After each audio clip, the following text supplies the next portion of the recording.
Hanging out with my buddy Pluto today, talking about life in the doghouse and who likes and who loves life in the doghouse. Who spends a lot of time in the doghouse?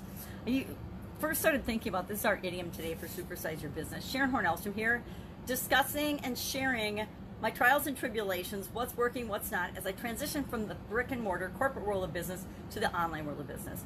Spent over a quarter century in corporate America in some of the biggest and most amazing corporations on the planet, and different industries, and simultaneously I was always running my own businesses on the side and have my own businesses, and spent 35 to 37 years in Italian food manufacturing, but also in real estate and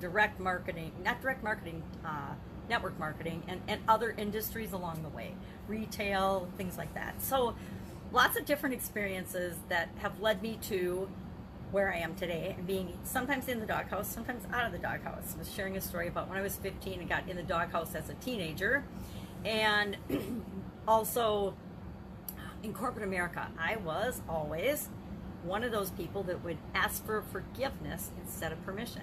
That was my choice and my philosophy. And I guess the biggest aha about the idiom in the doghouse for me today was realizing that whenever I was in the doghouse, whenever I got in trouble, whenever I was in disgrace or dislike or facing punishment, it was of my own doing and of my own choosing. It was based on a choice that I would have made and that I did indeed make that other people didn't agree with or other people didn't like. We get that still today. If we speak up and share our opinion, share what we believe in, other people don't like it, right? Some people will like it.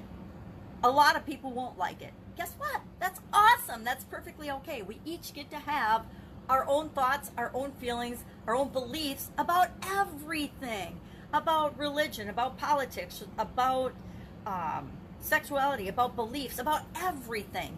And it does not matter. It's not our job to convince everyone else that we're right and they're wrong. Because guess what?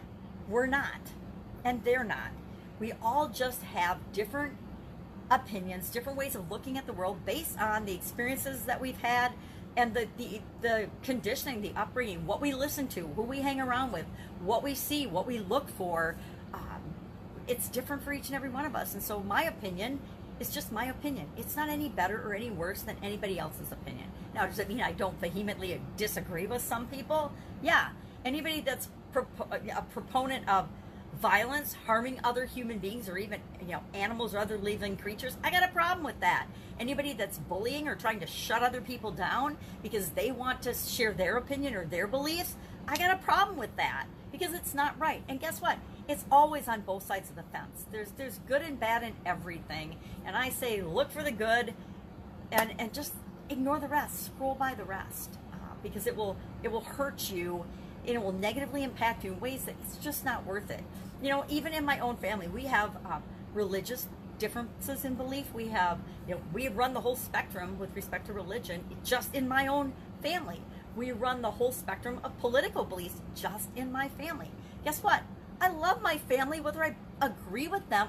Sexuality, same thing. We run the gamut in my family. So what does it matter? I still love the people that I love because I love them, not for absolutely every aspect of them. Very few human beings have absolutely every single thing about them that is lovable, right? We all have our own quirks and tendencies and habits and rituals that drive other people crazy. If you've ever been married, you know exactly what I'm talking about, right? As much as you love and adore your significant other, I guarantee there are things that they do, he or she, that just are like, you're like shaking your head and you're like, I don't even know why you do that with the toothpaste. That doesn't make any sense to me. So just keep in mind that that's what makes the world awesome, is that we are so different. We are diverse. And it's got nothing to do with our physical characteristics. It's got everything to do with the fact that we're unique and special human beings, and we are all human beings. So in the doghouse, I was thinking about that today, and it got me going, obviously. There's certain idioms that really get me going. And this one, I've had a lot of experience being in the doghouse, and it's always been of my choosing. And the difference between me being in the doghouse and some other people is that when they get in the doghouse, they look to blame or be a victim or point fingers at somebody else that it's their fault that they're in the doghouse or facing difficulty or challenges. But each and every one of us, we are where we are because of the choices and the decisions and the experiences we've either had or not had because we didn't take action, we didn't decide, we didn't make a choice, we didn't make a decision. And I'm sure there's people that could argue with me and give me examples of, well, so-and-so got cancer and died, they didn't choose that. And I'm not going to argue with that one way or another because I have my beliefs about that. And obviously somebody that is saying that to me has their strongly held beliefs about that. I, based on my own experiences, come to believe certain things about every single experience and circumstance that we are in as human beings. And that's different than a lot of people. And guess what? I get to have my opinions about that, and y'all get to have yours. So what else is going on? Get Up and Go Challenge, 40-day challenge. Should have been done 2 days ago, but today was day 42, and I just did a quick summary of the SOAP framework because it's something that I want to install in people's subconscious so that they automatically end up better off after any kind of challenge or change than when they experience that challenge or change. And that is entirely possible if you've got a framework and a foundation built in that just your subconscious automatically plays and automatically works you through that process versus just responding and reacting to the things that happen to you. You know, it's like if you wake up in the morning and you step out the door or you look out the window to see what the weather's like, and then you get all PO'd or mad because it's raining or snowing where I am from, or there's something going on with the weather that you don't like. Guess what? You have absolutely positively zero control over the weather, as do I. Although my granddaughter is saying that she's going to invent a weather machine someday to control the weather. So right now we have no control over the weather. So is there any point in being upset no matter what the weather's doing? No. Might as well just roll with it and say, okay, well, I guess I'm putting a sweater on today, or I'm carrying an umbrella, versus getting upset about it. Things that we have absolutely no ability to change or control, those are the things that you want to have on autopilot. Okay, if it's raining today, automatically this is what I'm going through, my SOAP process. If it's sunny today, this is what I'm going through. But we install it in our subconscious just like we do breathing and, thinking. I mean, nobody thinks to think, right? I don't think anybody I know thinks to think. I don't think anybody I know thinks to breathe unless you have some kind of a physical challenge that is forcing that up to your consciousness. So did that for Supersize Your Business. No, in the doghouse was Supersize Your Business.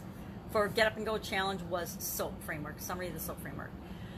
And then I also asked for people that have had or are facing a challenge right now that they want help with going through the specifics of the SOAP framework, just so that they can be an example. We can give feedback for them and that other people can learn from it as well.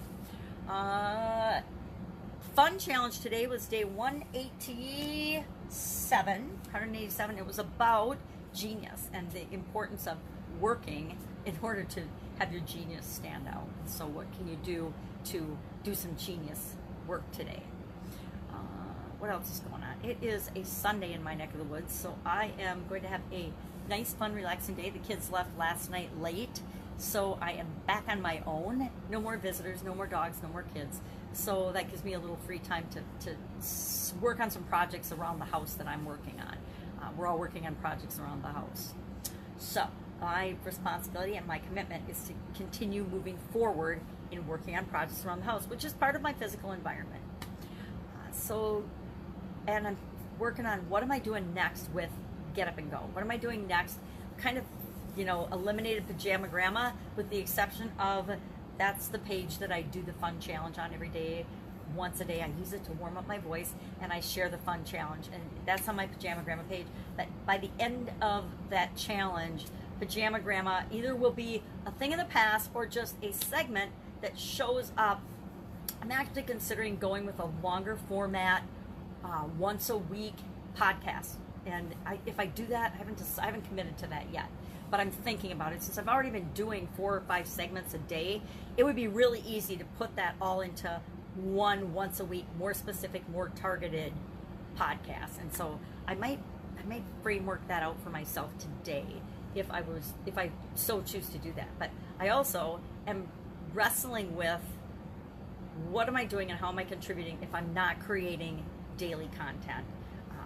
I've been doing daily content for at least 890, today is day 896, so well over 896 days, but daily content for sure for the last 896 days. And I like doing it. I like sharing it, and it adds structure to my life. And I personally am one of those people that's very chaotic, tell my background, and easily distracted. So if I don't have a consistent focus, it's easy for me to get distracted and go down the wrong roads. And in order to not do that, I like the fact that I'm creating this structured content every day. So I don't know if I'll continue to do that. I probably will. To be honest, I probably will, because it does, I benefit by producing the content probably more than anyone else, because it keeps me consistent and pertinent and keeps me participating in my own life and in my own business, in my own personal development, as well as development with people that I serve. So I'm thinking about that. I'm rattling it around. And again, a lot of people do things just for the results or the money of it. I do things because I feel like it's the right thing for me. And the right thing for me is more important than, am I bringing in $1 billion because I do this thing? And a lot of what's driven online that makes me a little crazy is money focused, and just money is the only result that it's focused on. And I find that is just ingenuous, and I find it flaky. It's just like in the offline world. If you're only doing something for money, you can make a lot of money, but it might be short-lived, and it might not really be serving the purpose that you want. And I'm all about making the world a better place. So if what I'm doing isn't going to make the world a better place, then I have to say, okay, well, why am I doing that? Would I want to even do that? So that's why I do my challenges differently than other people. It's why I provide tons and tons of upfront information and things. Not because I want you to pay me money, because I want you to frickin' figure it out so that you've got it working in your life to make your life better. Because guess what? If your life is better, you can positively impact the lives of other people. If in no other way but to be the example. So that's it. Go out, have an absolutely amazing day. If I can help you with anything, hit me up in the comments below. I am looking for a couple of things. Number one, I want to add challenge interviews to my podcast. So I'm looking for people that are facing a challenge and want to work through it, or have done an online challenge for other people and the results they've gotten of that. And good or bad. I mean, if you've done a challenge for people and it bombed totally, I would love to interview you. If you've done a challenge for people and it's awesome, it's done really, really well for you, I want to interview you on the podcast. Again, I'm adding a segment on the podcast for interviews. And since I love challenges so much, why not talk to people that have challenges, talk to people that have faced challenges and overcome challenges. Guess what? Every single person you meet is an expert at handling and dealing with challenges, including you, because we've dealt with a gazillion challenges in our life. Now, a gazillion is, of course, a technical term, but thousands and thousands and thousands of challenges in our life successfully. And we forget to focus on the ones we've done successfully, because the ones we haven't done successfully rear their ugly head and get our attention all the time. All right, have an amazing day, and I will, of course, be with you tomorrow. Bye.